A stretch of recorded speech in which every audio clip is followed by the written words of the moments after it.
xafladda ka soo qayb galo oo ay tahay barnaamij fiican oo wasaaradda tiknoolajiyaddu ay wado waa wasaaraddu runtii dad khabiiraan oo dhan karo way hogaaminayaan Dr. Cabdiweli oo aan oran karo waa wax weeyaan khabiir weyn ayaa wasaaraddan hagaya agaasimada ayaa inoo soo khaldamay halkan agaasime marka waan aad baan rajaynaynaa halkan ay soo gaadho waan hambaleynayaa waana fiican tahay in dawladdu ay yeelato wax gooniya oo loogu soo hagaago mas'uulku markuu xafiiska fadhiyo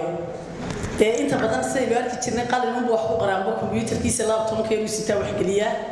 laakiin email la dawladdu ay leedahay qofkii kale bedelay xilku waa meerto laga bixi maayo maalmo mid baa imanaya in uu ugu yimaado maaragtay wax meesha si yaalo tixraac leh oo qofka aan raacay aad iyo aad u wanaagsantii waxaan la karaa dawladdan maanta jirta dawladiina soo maray mid kastaaba meel bay wax soo gaarsiis qof aan wax qabanimo jiro laakiin dadkeena xaqiraada ku badan tan iyo markii 91kii dalka aynu soo qabsanay burburkii iyo dhibaatooyinkii aynu ka soo baxnay ilaa iyo maalinka maanta dadkii hagaya ku xukuumadda madaxweynihii hagaya iyo markaa xukunkiisii hogaaminayay mid kastaaba meel ayuu wax soo gaarsiyo ninkii garanaya daayartu waxba kama garanaysa laakiin dadka aan imkaan dhaahdo anigu weynay ma nidhaahdaa way garanayaan wixii soo maray way fiican tahay in dadku waxooda ay ku faanaan iyo wixii soo maray inay maartay dib xasuustaan oo arkaan Somaliland haday nidhaahno maanta halkaynu marayno aad iyo aad bay ay intaynu joognay 30 sanadood waa markii ay ugu wanaagsanay laakiin dad badan oo soo dadaalay iyo madax badan oo anaka naga horeysay oo nimba maalin meel soo gaarsiinay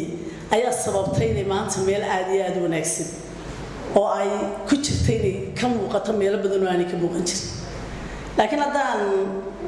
xukuumadda laftigeeda aan eego musabbix hogaaminayo aan idhaahdo xukuumadihii kulmiyay isbedelay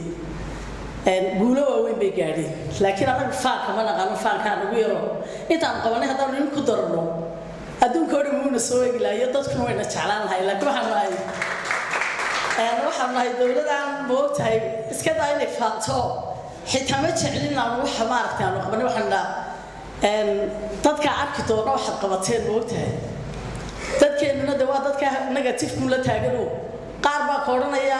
bariga hore dhaantay markay sidaas kaasi haystay bay dhaantay laakiin waxa xaqiiqo in Somaliland meel wanaagsan marayso qofkii aqlina waa arkaya qalabiyada imka wasaaradda hagaysa tiknoolajiyada weligeena yahay meelu gaadhin waxaan aad iyo aad u rajaynayaa inay dhowrka sano soo socdaan ay meel ka sii sareysay gaari doonto adduunka laga ictiraafi doono insha Allah bismillaahi kariim kulay dabaylaha iyo saadaasha socda waxaan rajaynayaa Somaliland waqti aan fogeyn ictiraafi doonto hadii la yiraahdo dad badan oo ku farxi doonaan in Somaliland heer sare ay noqoto meel sare gaadhay qaarna uma muuqato waxay oranayaan waxba lama qabanin laakiin xaqiiqdu wax weeyaan meel fiican marayso dadka muwaadiniinta ee Somaliland jecel way ku farxayaan in Somaliland meel fiican gaadhay in dagaal iska wasaqeeyo la yiraahdo habeen walba la qaybiyo oo qof wax ka maqan aan garanay wixii shalay dhacayna waxba ka tarin haday maanta wax dhacaan ilaahay naguma keenaa waxba ka tarin ayaa haddana habeen walba markaad media aragto wax caayo cabaadayo wacaynkan marka hadalkay wax soo gabagabeeyay wasaaraddan oo mahadnaqaya xukuumaddan iyo kuwii ka horeeyay wax badan bay qabteen tan way sii dadaashay dadkuna inay wax arkaan baa fiican imikana doorashooyin iyo waqti xasaasi ah aynu ku jirnaa insha Allah doorashadaas sidaynu rabno haday noogu qabato idamka Ilaahay oo dhici doontaa waxaan rajaynayaa waxa wadamada dariskeena iyo dadkiina xaasidayay dhibaatooyinka lagu hayay halkay maanta xaaladahoodu marayaan wada arkaysaa waxa weeyaan dawlad kalideed wax ma qabato hadaan shicibkeedu la socon oo aan dadkeedu garab soconin oo aan jecelayn wadankooda dadka reer Somaliland wadaniyada iyo dadnimada jecel ee garanaya wixii soo maray ee garanaya xornimadu waxay tahay ee garanaya gumaysigu wuxuu yahay